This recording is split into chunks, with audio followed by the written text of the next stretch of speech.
And right nestled, cradled in this beautiful text is the command to prepare your victuals.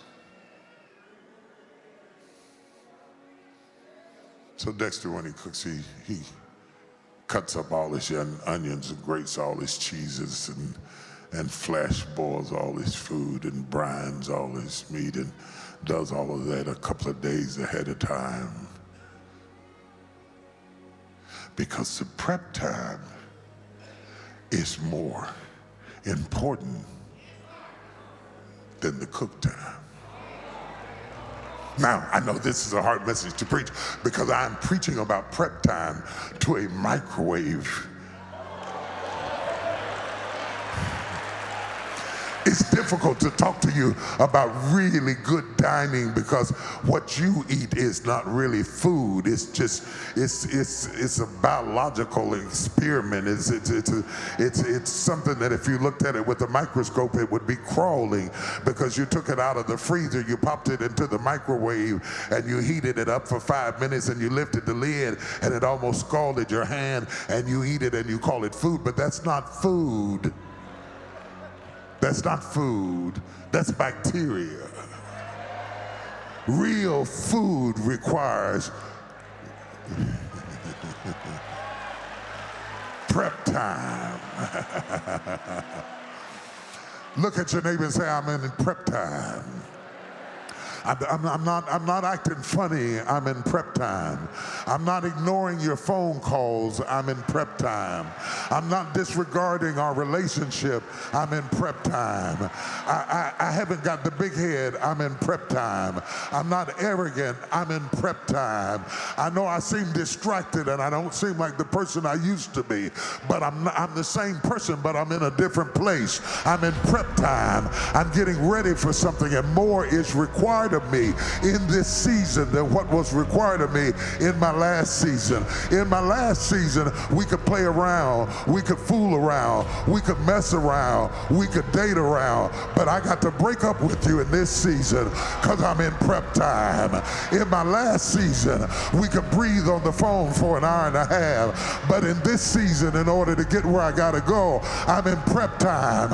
And yes, I still appreciate everything that you used to be, but I recognize your manna has ceased.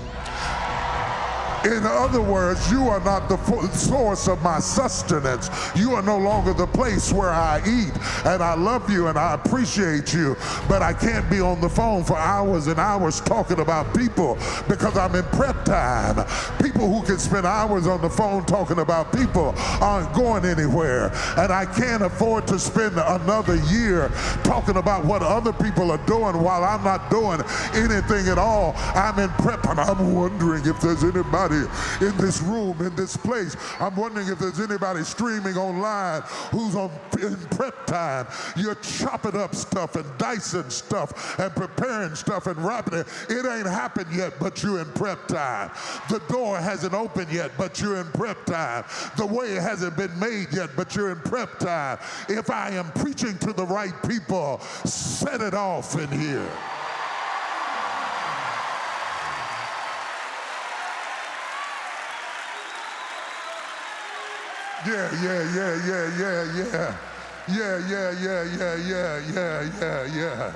Yeah, I prove my faith because I'm prepping for something that hadn't even happened yet. I haven't mixed it together. It hadn't come together. I haven't placed it in the oven. I didn't put it in the crock pot. I haven't put it on the smoker yet, but I'm in prep time. I'm laying it out. I'm getting it ready. I'm bringing structure to what I believe. I'm not just believing it. I'm bringing structure to it, because without structure and strategy, I won't be prepared to succeed in the area of my destination. I'm in prep time. Nudge 3 people and say, I'm in prep time. I'm in prep time. I'm in prep time. I'm in prep time. I'm in prep time. I'm in prep time. I'm in prep time. I'm in prep time. I got to get it in prep time. I got to get it in the right shape. I got to get it in the right form. I got to get it in the right size. I got to get it at the right temperature. I got to get it in the right order because I'm in prep time. I can't put cold butter butter into a pound cake because it won't cream. I got to get it room temperature. Everything's got to be right because I'm in prep time. And when I'm in prep time, I have to do stuff that don't make sense to you. Why you got the buttermilk sitting on the stove? Why you got the butter just laying out? Why don't you go ahead and use it? No, it's not the right temperature yet, but I'm in prep time. I'm calling things that are not as though they were because I'm in prep time. I'm getting my outfit ready. I'm getting my wardrobe ready. I'm getting my language ready. I'm getting my speech ready. I'm learning the right terminologies, not for the room I'm in, but for the room I'm about to walk in. I'm learning the language of my future. I'm preparing myself for what God is about to do in my life. I'm in prep time.